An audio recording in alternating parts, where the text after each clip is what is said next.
BSF এর যাবতীয় চেষ্টা সত্ত্বেও রাজ্যের সীমান্তে যে গরু পাচার বন্ধ হয়নি, ফের তার প্রমাণ পাওয়া গেল। এবার মোটর ভ্যানে করে গরু নিয়ে বাংলাদেশ সীমান্তের দিকে নিয়ে যাওয়ার সময় হাতে নাতে ধরল বিএসএফ। ঘটনা নদিয়ার তেহট্ট থানার বেতাই এলাকার। সচেতনতা বৃদ্ধি পাওয়ায় এবার পাচার রুখলেন স্থানীয়রাই।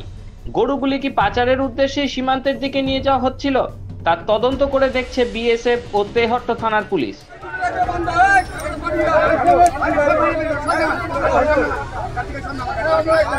সূত্রের খবর, কৃষ্ণনগর করিমপুর রাজ্য সড়কের উপর দিয়ে একটি মোটর ভ্যানে 7টি গরুকে একসঙ্গে দড়ি বেঁধে নির্মমভাবে নিয়ে যাওয়া হচ্ছিল। স্থানীয়দের সন্দেহ হওয়ায় তারা গাড়িটিকে আটক করে। প্রায় অর্ধমৃত অবস্থায় গরুগুলিকে উদ্ধার করে তারা। গাড়ি থেকে নামিয়ে গরুগুলিকে সুস্থ করার চেষ্টাও করা হয়।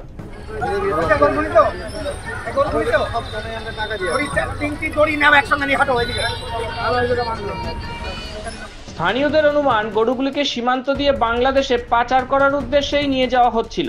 গরুগুলিকে উদ্ধার করার পর খবর দেওয়া হয় তেহট্ট থানার পুলিশ ও সীমান্ত রক্ষী বাহিনীকে। খবর পাওয়া মাত্র ঘটনাস্থলে পৌঁছায় বিএসএফ ও পুলিশ আধিকারিকরা। গাড়ি ও 7টি গরু সহ 2জনকে গ্রেফতার করে পুলিশ।